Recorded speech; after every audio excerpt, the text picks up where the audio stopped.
Pandora, ya tengo el gusto de presentar a un amigo de la casa, Miguel Peralta, enfermero y paramédico de la ciudad de Córdoba. Así que le doy la bienvenida.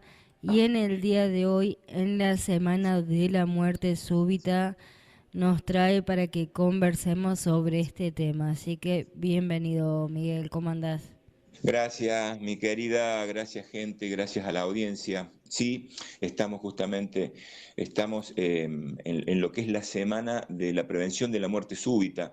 Si bien esto es algo que cabe destacarlo y tendríamos que tenerlo presente todo el tiempo, porque es importante ver en la actualidad, ¿no es cierto?, hoy que tenemos acceso a noticias, desde el momento en que ocurren podemos acceder a ellas, vemos la cantidad de eventos que se podrían prevenir y podrían tener otro desenlace si quien estuviera allí en el lugar pudiera dar o tuviera cómo dar una respuesta. ¿Te parece que explique un poquito a qué nos referimos cuando hablamos de muerte súbita? Sí, sería genial para que empecemos para saber qué es y de esa forma poder saber cómo prevenirla. Bien, te comento. Algo que se exige cuando uno va a realizar una actividad deportiva o cuando va a realizar alguna actividad que va a exigir algo de demanda a nuestro cuerpo, son exámenes médicos. Son exámenes médicos en donde un médico, un cardiólogo, un médico clínico van a evaluar la condición en la que esta persona se encuentra para poder buscar y encontrar algunos factores o algunas patologías que puedan predisponer a la persona a este tipo de situación que ahora vamos a mencionar. Pero yo quiero aclarar algo. El hecho de que una persona sea sana solamente indica que el riesgo de que sufra estos episodios es menor. Nunca va a significar que este riesgo es nulo. Esto quiero que se sepa. El riesgo de sufrir alguno de estos episodios los tenemos todos. Justamente por eso se le llama y se designa como muerte súbita, porque es un evento que se presenta en forma inesperada, sin dar tiempo o sin dar muchas veces señales previas de su aparición. De allí lo de la palabra súbita. ¿Esto cómo se produce? Es una alteración, es una anomalía, una arritmia cardíaca que hace que la persona, como primera medida, pierda su nivel de conciencia, es decir, la persona pierde el estado de conciencia, deja de estar alerta a todo lo que los rodea, sus músculos se relajan. Desde el momento en que se produce esta arritmia, no hay una suficiente cantidad o irrigación de sangre que llegue al cerebro y que esto permita que la persona se mantenga en estado alerta, en estado vigil, por lo que pierde el conocimiento. ¿Cuáles son estas arritmias? Estas arritmias se las denomina, estas arritmias que se las ha detectado como causales o probable causante de estos episodios de muerte súbita son la taquicardia ventricular y la fibrilación ventricular. Para que la gente entienda, nuestro corazón normalmente trabaja con una frecuencia entre 60 y 80, 90, 100 latidos por minuto, por allí algunos latidos más cuando no estamos en estado físico y tenemos que correr o hacer algo, nuestro corazón puede llegar a subir un poco de frecuencia, pero siempre se mantiene en esos márgenes, digamos, patológicos, normales, no patológicos, límites normales, entre 60 y 100. Ahora bien, ¿qué ocurre con una arritmia de estas características? Esta arritmia que se llama taquicardia ventricular o fibrilación ventricular, son dos ritmos distintos, se los consideran ritmos caóticos. ¿Y por qué? Porque el corazón puede alcanzar una frecuencia de 200, 300 latidos por minuto. Se podrán imaginar que es imposible con ese ritmo, con esa frecuencia, que la contracción del corazón pueda ser completa. Por lo tanto, el cerebro deja de recibir oxígeno y al dejar de recibir oxígeno van a cesar algunas funciones vitales, como es el estado de conciencia, la persona pierde el conocimiento, al perder el conocimiento y al caer boca arriba, la lengua, que es un músculo, yo les recuerdo siempre que la lengua no es que nos traguemos la lengua, lo que ocurre en estos episodios es que la lengua, que es un músculo, se desplaza levemente hacia atrás y hace que la persona tenga su paso de vía aérea obstruida. Yo siempre les pido a la gente que hagan este ejercicio. El mentón que lo apoyen en el pecho y los voy a invitar a ustedes en sus hogares que lo hagan, que bajen el mentón a su pecho, lo opriman contra su pecho e intenten respirar. y van a notar que la respiración es levemente forzada, es decir, no es tan sencilla. Ahora bien, con la posición que yo tengo del mentón apoyado en mi pecho, miro hacia el techo, miro hacia arriba y respiro. Ahí vamos a notar cómo nuestra respiración se vuelve más dinámica. ¿Y esto qué significa? Que esa es la posición que yo tengo que poner a una persona que de pronto, de bien que está, se duerme, que pierde el conocimiento, que yo me acerco. Lo primero que siempre destaco, cuando una persona pierde el conocimiento y cae delante nuestro, si me tienes que interrumpir, me avisas y yo detengo. Lo que yo siempre digo, cuando una persona pierde el conocimiento, lo primero que yo debo hacer es observar el entorno. ¿Para qué? Para detectar qué puede haber sido lo que lo hizo perder el conocimiento. ¿Pisó un cable? ¿Lo golpearon? ¿Fue agredido por algo? ¿Algo le cayó encima? ¿Y por qué digo esto? Porque si la persona tuvo alguna de estas situaciones y yo me acerco sin evaluar ese riesgo, indudablemente que voy a poner mi vida en riesgo. Entonces siempre tengo que asegurarme de que mi vida no está en peligro. Yo voy a ayudar a la persona que necesita mi ayuda, no a arriesgar mi vida. Yo quiero que este concepto quede claro. Los héroes no salvan a nadie. Lo único que hacen muchas veces es complicar las situaciones en las cuales tenemos una víctima y por un acto que muchas veces denominan heroico, en algunos casos, un acto imprudente, el escenario se termina transformando en un caos porque tenemos, en vez de una víctima, tenemos dos o más víctimas en el lugar. Entonces, esto quiero aclararlo. Con estos cursos yo no intento enseñarle a ser héroe a nadie. Lo que le enseñamos es a cuidar su vida y a cuidar la vida de los demás, que es lo que vale. Ahora bien, una vez que el lugar es seguro, yo me voy a acercar y lo voy a tocar a la persona, la voy a hablar, la voy a pellizcar. ¿Para qué? Para saber si está en estado de conciencia. Si la persona se queja, si la persona habla, indudablemente que está respirando. Si la persona se queja o habla, significa que está respirando. Si yo la pellizco y reacciona al dolor, significa que tiene control de sus músculos, por lo tanto, está respirando. Ahora bien, si la persona no reacciona al dolor, yo lo pellizco, no reacciona al dolor, sé que está inconsciente. Y allí es el momento en el que yo voy a extender la cabeza hacia atrás, como lo hicimos recién en la práctica, extender la cabeza atrás, como si estuviera mirando para arriba, para despejar la vía aérea. Yo quiero que entiendan esto. Al despejar la vía aérea, yo voy a mantener la distancia de mis brazos. Es decir, no voy a acercar mi cara a la cara de la víctima. De lejos voy a estar observando si el pecho se mueve, si sube y baja con cada respiración. Para ello colocaré la mano del paciente sobre el pecho y voy a contar hasta 10. Y cuando digo contar hasta 10, me refiero a contar 10 segundos aproximadamente. Por eso también le enseñamos a la gente que al momento de realizar esta cuenta lo hagamos utilizando un prefijo, como lo es, por ejemplo, Córdoba 1, Córdoba 2, Córdoba 3. Si estoy en Cosquín, Cosquín 1, Cosquín 2, Cosquín 3. Si estoy en Villa Santa Rosa de Río Primero, Córdoba 1, Córdoba 2, Córdoba 3, porque me tengo que asegurar que el espacio entre cada número sea aproximado al segundo. Si yo llego a 10 y la persona, primero, cuando yo llegué, toqué al paciente, el paciente no me respondió al pellizco, automáticamente, antes de abrir la vía aérea, tengo que asegurarme de que llegue la ayuda. Me estaba obviando esa parte y pido disculpas. Tengo que asegurarme de que llegue la ayuda. Porque muchas veces, como soy yo el que lo hago, entonces me olvido de que si es alguien en particular, lo primero que debe hacer al diagnosticar la pérdida de conocimiento del paciente es solicitar ayuda, que venga una ambulancia. Y si hay en el lugar un DEA, que es un desfibrilador externo automático, que lo traigan. Y ni bien traen este aparato, lo debo encender y seguir las indicaciones.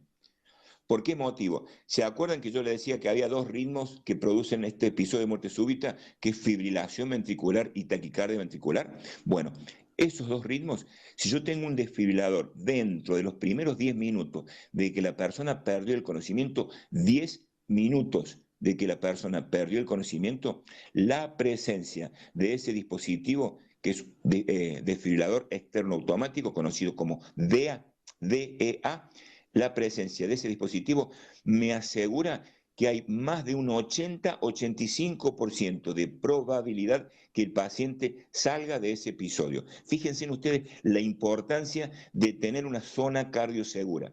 ¿Y qué es una zona cardiosegura? Una zona donde se disponga de estos dispositivos. Hay una localidad en el interior de Córdoba, me voy a distraer un segundo, que se llama Justiniano Pose. Justiniano Pose, por medio de una empresa, un servicio de emergencia, y quiero aprovechar y saludar a Emanuel Romero, titular de Reemergencia. Reemergencia, junto con la gente de la cooperativa eléctrica de Justiniano Pose, hicieron de esta localidad la única localidad cardioprotegida. ¿Y esto qué quiere decir? Que hay cerca de 70 DEAs distribuidos en la ciudad. ¿Y esto qué nos asegura? Que si una persona pierde el conocimiento, en menos de 6 minutos hay un DEA en el lugar donde está el paciente. Esto es increíble. Y esto ocurre aquí en Córdoba. No en Suiza ni en Estados Unidos. Ocurre aquí en Córdoba. Y esto es gracias a la iniciativa de gente, como digo yo, Emanuel Romero, que es un precursor, es realmente una persona con una visión futurista impresionante y que ha generado muchos avances en el área de la emergencia prehospitalaria, y quiero aprovechar saludarlo porque es excelente persona. Bien, entonces le decía, llamo al servicio de emergencia, pido que venga una ambulancia, que estoy con un paciente inconsciente. Acá es importante poder determinar si el paciente es adulto o es pediátrico. ¿Y por qué esta diferenciación? Porque los pacientes adultos tienen sus pérdidas de conocimientos por problemas cardiovasculares, por infarto. En cambio, el paciente pediátrico tiene sus pérdidas de conocimiento por problemas respiratorios. Y eso va a marcar una diferencia importante al momento de recibir la primera asistencia médica. Ahora bien, dijimos, abro la vía aérea después que llamé a la ambulancia y pedí el DEA, abro la vía aérea haciendo la maniobra de que la cabeza quede mirando para atrás, hiperextensión se llama. Cuento hasta 10, Córdoba 1, Córdoba 2. Si al llegar a 10 la persona no está respirando, comienzo con las compresiones hasta que llegue la ambulancia. Comienzo a masajear el pecho. ¿Y dónde masajeo? Apoyo el talón de la mano, los brazos extendidos. Más de uno habrá tenido posibilidad de ver un ejercicio o lo puede buscar en internet para explicar cómo se tiene que colocar el talón de la mano, los brazos extendidos, trabados, y en forma bien perpendicular comprimir el pecho entre 5 y 7 u 8 centímetros. ¿Dónde coloco el talón de la mano? A la altura del tercio medio del esternón. En un hombre lo voy a colocar a la altura de las tetillas. Digo en un hombre, porque si lo digo en una mujer, que voy a colocar el talón de la mano a la altura de la tetilla, a mi tía Pocha, como siempre digo en los cursos en forma de broma, le termino masajeando la panza. Entonces, tengo que calcular esa distancia aproximada. En el hombre marco la distancia de la tetilla y ahí coloco el talón de la mano y comienzo a comprimir. ¿Y hasta cuándo voy a comprimir? Hasta que llegue la ambulancia, hasta que el paciente reaccione o hasta que mi vida esté en peligro. ¿Qué quiere decir? Que el escenario se ponga violento, que haya gente que se ponga difícil, y en ese caso mi vida es prioritaria, por lo cual lamentablemente la persona que está en el piso ya sabemos que está en una situación difícil. Lo que no debo hacer es poner mi vida en esa situación difícil. ¿Se entiende hasta aquí lo que expliqué? Traté de hacerlo lo más claro posible y lo más rápido como para que se pueda entender. Aparte que Hasta ahí vamos la, bárbaro. sí, la audiencia tiene la posibilidad de bajar este audio, bajar este video, que en breve va a estar cargado en YouTube, de bajar y escucharlo, repetirlo hasta que se nos grabe. Es algo fácil. Fíjate, este fin de semana estuvimos en la localidad de Carlos Paz, justamente con el intendente Carlos Paz, haciendo una jornada por esto, por la prevención de la muerte súbita. Hace pocos días atrás veíamos por televisión cómo un jugador, creo que paraguayo o uruguayo, tenía un episodio de muerte súbita en la cancha. Por suerte la ambulancia llegó ahí en el momento, pero si esa persona no hubiera tenido una ambulancia, si ese campo deportivo, como tantos campos deportivos que vemos en Córdoba, no tiene una cobertura médica, ¿quién se encarga de que ese corazón tenga actividad, que ese cerebro reciba oxígeno hasta que la ambulancia llegue? Por eso es importante, hay que tomar conciencia. Los exámenes médicos, tomar conciencia de que toda actividad deportiva debe ser monitorizada por alguien, un paramédico, un enfermero, alguien que disponga de los elementos para dar una primera respuesta. A veces decimos, uy, pero es caro contratar un servicio médico. Gente, es mucho más caro tener que pagarle la vida a alguien, porque eso no se puede pagar. Entonces, tengamos conciencia de los riesgos que vivimos. Mientras tomemos conciencia de estos riesgos, yo les aseguro que vamos a tener una vida un poco más sana y un poco con menos inconvenientes. Bueno, una de las preguntas, Miguel, que nos está llegando a nuestro WhatsAppero de la radio es como familiares, si existen precedentes o condiciones genéticas que puedan aumentar la posibilidad de padecer muerte súbita. Bien, primero, hay enfermedades que son hereditarias. Esto quiero dejarlo bien en claro. Hay cardiopatías, enfermedades que si las tiene papá o mamá, la puede llegar a tener el hijo, lo puede llegar a tener el descendiente. Lo importante acá es ser valorado por el médico y que el médico nos haga. Nosotros le pedimos, cuando van a hacer una actividad deportiva, la realización de un EMAC. ¿Qué es un EMAC? Estudio médico de alta y mediana complejidad. ¿Y esto para qué nos sirve? Nos sirve para saber cuáles son los límites fisiológicos que tiene esa persona.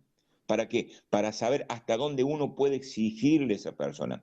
El riesgo siempre va a estar presente, el riesgo siempre va a estar. No es que esto evite de que tengamos ese riesgo, el riesgo va a estar siempre. Somos seres humanos, nos cuidamos al cruzar la calle y capaz que nos caiga o se nos caiga un pedazo de la estación espacial que está dando vuelta y nos caiga en la cabeza. O sea, riesgo vamos a tener siempre. Ahora bien, hay algo que yo quiero también marcar y siempre se lo comento a mis alumnos. Muchas veces me dicen, mi papá era hipertenso, yo puedo ser hipertenso. Y yo te digo, ¿tu papá dónde vivía? Y mi papá vivía en el campo. Ajá. ¿Y cómo comía? Ah, comía mucha grasa, comía mucha sal, comía mucha fritura. ¿Y vos cómo comes? ¿Comes igual que tu papá? Sí, comemos lo mismo. Entonces no es que vas a heredar la enfermedad. Lo que heredas son los factores de riesgo que te van a predisponer para esa enfermedad. Porque si comes igual que tu papá que está enfermo, indudablemente que vos a lo largo de tu vida también vas a tener esa enfermedad. Y eso es lo que pasa en nuestros hogares. Acostumbramos a nuestros niños a comer lo mismo que come papá y mamá. Y muchas veces los cuerpos de estos niños no están preparados para ese alimento, por el picante, por la sal, por un montón de condiciones. Por eso vuelvo a repetir, es importante un control médico con un nutricionista para que nos diga qué por allí es conveniente para que nuestros hijos coman. Por ahí yo sé que van a decir, en la época de nuestros abuelos no había tantos líos, sí, tampoco teníamos tanta chatarra. Los chicos hoy comen papas fritas, comen cosas fritas, caramelos, cosas que antes no teníamos, y eso indudablemente nos ponen en condición de riesgo. Vos fíjate, antes el azúcar, yo comía el azúcar con cuchara. Hoy cuando pido un café, pido azúcar, me miran como diciendo, pero ¿cómo? ¿Usted que trabaja en salud come azúcar? Sí, como azúcar, soy de la vieja escuela. Entonces, hay cosas que han cambiado y los organismos de las personas cambian. Entonces, tenemos que estar, como digo siempre, tenemos que llevar un estilo de vida, ¿cómo que se dicen cuando cambian un auto, cuando lo modifican? Se me dio la palabra cuando lo tunean. Tenemos que llevar un estilo de vida tuneado a nuestra necesidad, adaptado a nuestro organismo. Adaptado a nuestro organismo, porque no todas las personas reaccionan iguales ante los mismos estímulos o ante los mismos alimentos. Esto es importante marcar. Si tenemos enfermedad en nuestra casa, que los niños tengan un control médico para que el médico nos dé la pauta, nos diga qué es lo correcto para ese niño. Y no dejarnos llevar por Juanita la vecina que tuvo un hijo, el papá o la mamá, que tuvo un problema, porque muchas veces las condiciones pueden parecer iguales, pero siempre hay detalles que los diferencian. Y yo siempre digo algo, el diablo está en los detalles. Esto tengámoslo presente, el diablo está en los pequeños detalles. Bueno, Miguel, nos está llegando otra preguntita de nuestros oyentes. Y Mientras no nos corran de la radio, denle nomás. No, sí, sí. Bueno, primero, ¿cómo podemos prevenir la muerte súbita? Y si haciendo actividades deportivas pueden ayudar a que eh, no nos pase esta muerte Bien, súbita. importante esa pregunta. Primero, como yo les decía en un principio, no hay nada que nos garantice que no tengamos que vivir un episodio de estos, pero lo que sí vamos a hacer, si llevamos una vida sana, si llevamos una vida con actividad deportiva, no sedentaria, nos alejamos del cigarrillo, nos alejamos de los problemas, ojo que por allí a veces nos hablan del cigarrillo y tenemos a alguien que nos está maquinando en la cabeza todo el tiempo y nos está intoxicando más que el cigarrillo, pero si hablamos de una vida sana, hablamos de una vida no sedentaria, y esto quiero que quede claro, no prevenimos la muerte súbita, reducimos el riesgo de la muerte súbita. ¿Se entiende? Reducimos el riesgo. Y esto, reducir el riesgo, es muy importante, porque eso nos va a poner un paso adelante. Alimentación sana, levantarnos temprano, comer fruta, tener hábitos alimenticios, hábitos higiénicos que nos aseguren tener menos posibilidad de caer en ese círculo de vicio. Entonces, mientras menos en riesgo nos pongamos, indudablemente que más posibilidades de tener una vida larga. Ahora bien, como decimos en el área de seguridad y higiene, cuando todos los factores están controlados y yo sé que el riesgo es menor, lo que tengo que hacer es prepararme para qué, para prepararme para cómo me voy a afrontar o cómo voy a actuar si esa situación se produce. ¿Y cómo es eso? Y saber cómo actuar. Si una persona pierde el conocimiento, saber cómo diagnosticar su pérdida de conocimiento, cómo llamar al sistema de emergencia, tener siempre presente cuál es el número de emergencia al que debo llamar si observo alguno de estos eventos. Tengan presente que en el episodio de muerte súbita, la primera respuesta es la que le va a salvar la vida a esa persona. Tengo segundos para reaccionar. Y hay algo que, si me permite, yo quiero hacer Adelante. hincapié, porque la gente dice, pero si llego a hacer algo y lo hago mal, la ley no me puede sancionar si le fracturo unas costillas, si hago algo, si lo dejo cuadripléjico al paciente, la ley me puede castigar. Y yo quiero que entiendan algo, la ley nos va a castigar si no hacemos nada. Porque si yo dejé cuadripléjico a una persona porque le abrí la vía aérea porque no estaba respirando, pará, lo dejé cuadripléjico porque le moví el cuello, sí, pero si yo no le hubiera abierto el cuello, no le hubiera estirado la cabeza, esa persona no estaba respirando, se moría.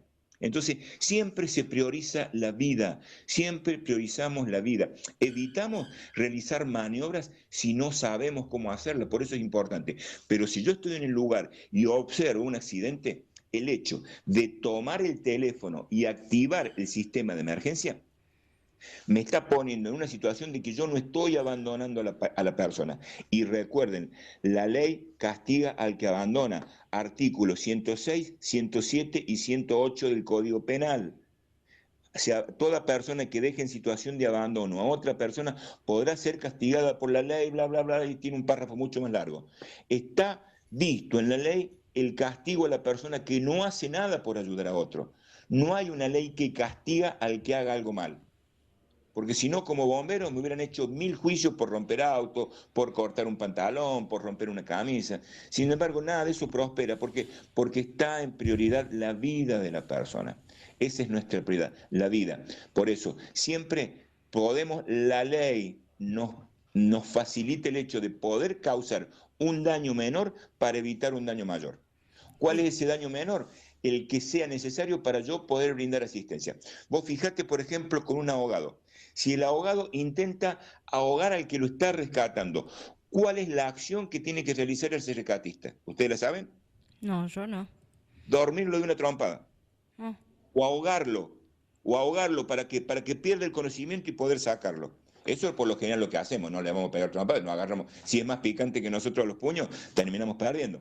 Pero ¿qué es lo que hace un rescatista cuando la persona que lo quiere, a la que quiere salvar lo está ahogando? Se mete abajo y lo mete abajo el agua. ¿Para qué? Para que tenga ese principio de ahogo, pierde el conocimiento y ahí me permita poder sacarlo. Vos fijate el extremo que yo te estoy contando.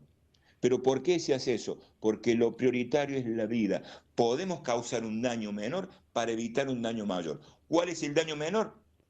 Esto que yo te estoy mencionando. Entonces, ¿cuál sería el daño mayor? Que la persona pierda la vida. Siempre priorizo la vida por sobre cualquier otra cosa.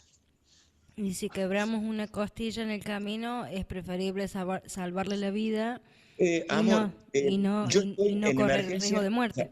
yo estoy en la emergencia desde el año 86 que estoy trabajando en el área de emergencia. Comencé en una plataforma petrolera en Tierra del Fuego, poco después de Malvinas, de ahí me vine a Córdoba, comencé en la primer servicio de emergencia que tuvimos en Córdoba, luego pasé a bomberos y después, bueno, hice toda mi vida en Cordillera y en otros lugares.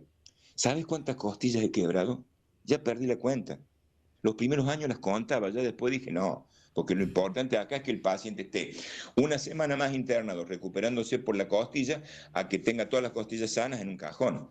Me Claro, sirve más fracturado y vivo que enterito y muerto. claro, que tengamos esa posibilidad de volver a abrazarlo. Exactamente, exactamente. Y vos decís algo muy importante. Hace unos años, tengo un minuto para contar una anécdota. Sí, adelante. Hace unos años estaba trabajando en la cobertura de la terminal de ómnibus, era por una empresa de emergencia, ahora hay otra empresa de emergencia, que dicho sea de paso es donde trabaja mi hijo, y quiero mandar saludos a toda la gente del grupo del hospital privado también, de Código Rojo y Vital. Hace unos años estaba en la terminal de ómnibus y me llega un paciente, me avisan por un paciente que estaba descompensado en una plataforma, llego al lugar, estaba en paro, comienzo la reanimación, pido el apoyo de la unidad médica, mientras tanto yo comienzo RCP, en ese momento eran 15 compresiones, 2 ventilaciones creo que era, hago las ventilaciones, llega el médico, cuando llega el médico lo intubamos, lo canalizamos, le empezamos a pasar droga, cuando el paciente logra salir del paro, me dice el médico, ¿quién es el familiar? Le digo, mira, le digo, yo no pregunté porque yo llegué y me puse a trabajar en el paro, no tuve tiempo de preguntar nada. Entonces digo, ¿quién es el familiar? Y una mujer que estaba ahí llorando dice, yo soy la esposa.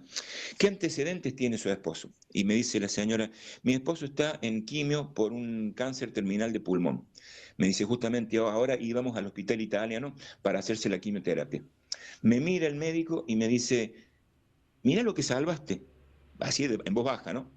Yo no le hice caso, no le hice caso omiso, seguí con la maniobra, lo cargamos al paciente, lo llamo. Siempre en esa época había una competencia entre el médico y el paramédico, hoy ya no, hoy ya es menos, es menos. Entonces, cuando llego a la guardia, llega el paciente a la guardia del hospital italiano, en esa época estaba mi querido doctor Tony Cresta, cardiólogo, me llama Tony y me dice, Miguel, ¿vos estuviste en la terminal de ómnibus? Sí. Llegó un paciente en un paro que vos reanimaste. Sí, doc, ¿qué pasó? Te comento que a las 2 horas que vos que lo trajeron acá, la ambulancia, a las 2 horas que se fue, digo, no me diga que se murió. No, a las 2 horas le sacamos el tubo, empezó a respirar solo. Imagínate yo la alegría que tenía. Digo, qué bueno que estuvo. Pasó. A los 5 días, 6 días me llama el doc y me dice, ¿vos sabés que le dimos de alta? Se fue esta persona. Bueno, feliz. Como a los 3 meses, 4 meses, me lo cruzo en la terminal de ómnibus a la mujer. El marido había fallecido hacía un mes a causa de este cáncer que tenía, ¿no? Pero ¿sabes lo que me dijo? El hecho de que ustedes le dieran esa posibilidad de vivir esos 2 meses más hizo que él tomara conciencia de la enfermedad que tenía. Cuando llegamos a casa, cuando lo dieron de alta, él se puso al tanto con todos sus papeles, habló con los hijos, algo que antes negaba porque lo veía como algo lejano, no lo creía tan cerca.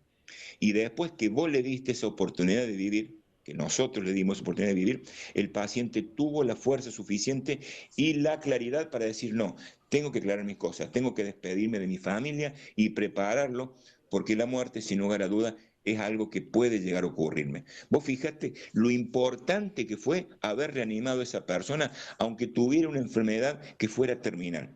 Por eso yo digo, todo paciente que llegue a mis manos, yo voy a hacer todo lo posible para reanimarlo. Después Dios, soy muy creyente, después Dios se encargará. Dios será quien diga sí o no. Pero yo por mi parte voy a dar todo lo que pueda.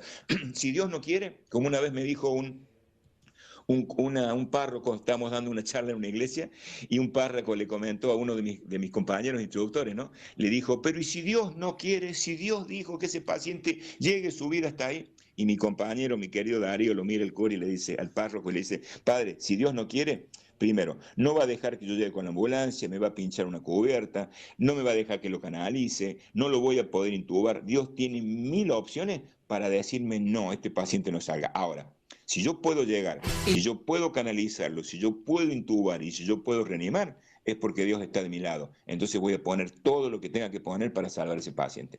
Siempre me acuerdo esas palabras de mi querido amigo, el licenciado Polanco, una persona a la que le debo muchísimo y que me puso en el lugar donde hoy estoy. Así que también mi agradecimiento para él. Miguel, nos llega un mensajito de uno de los oyentes y te pregunta si es posible con los estudios médicos que uno se hace anualmente, es posible detectar tanto la muerte súbita como el resto de las No. enfermedades. No, se pueden detectar enfermedades y se pueden tratar, pero recordemos, estamos hablando de algo que es súbito, Claro, algo que es de aparición, algo que es de repentino. aparición súbita, repentina. Vos fíjate un jugador de fútbol. Pongamos el ejemplo en un jugador de fútbol. ¿Cuántos jugadores de fútbol hemos visto en episodios de muerte súbita? Muchísimos. Hace muchos años hicimos una campaña con el Club Talleres de Córdoba, que era ni un deportista menos, y le dimos charla de RCP en todos los clubes. Después, lamentablemente, no se pudo volver a repetir. Ojalá que se haga de nuevo. Pero vos fíjate que qué más controlado que un jugador de fútbol. tienen control, están los médicos encima de ellos todo el tiempo. Sin embargo, los episodios ocurren. ¿Qué es lo que sí va a evitar un estudio médico? Va a evitar factores de riesgo. Y esto quiere decir que las posibilidades de que esto ocurra van a ser mucho menores. Pero que va a ocurrir, lamentablemente, sí, hay algo que no lo podemos prevenir. No sabemos cuál es el desencadenante de este episodio. No sabemos por qué motivo se produce esa arritmia, que es arritmia mortal. Eso no lo sabemos, todavía la ciencia no lo sabe. Por eso es súbita. Por eso en el bebé, cuando producen estos episodios de la muerte del pañal o muerte blanca, que habrán oído hablar en los bebés, lamentablemente, es algo que no sabemos porque no se lo pudo prevenir. Pero lo que sí nos va a ayudar un control médico periódico es a prevenir un montón de enfermedades que nos ponen o aumentan el riesgo. ¿Qué posibilidad tengo de sacarme, de ganarme un auto? Y de ganarme un auto en un sorteo, mientras más números compre, más posibilidad tengo de ganarme ese auto. ¿No es así? Mientras más Claro, números tenga. Ahora bien, si yo no voy al control médico para hacerme un control y un chequeo, eso quiere decir que me estoy comprando el talonario completo donde se está sorteando una muerte súbita.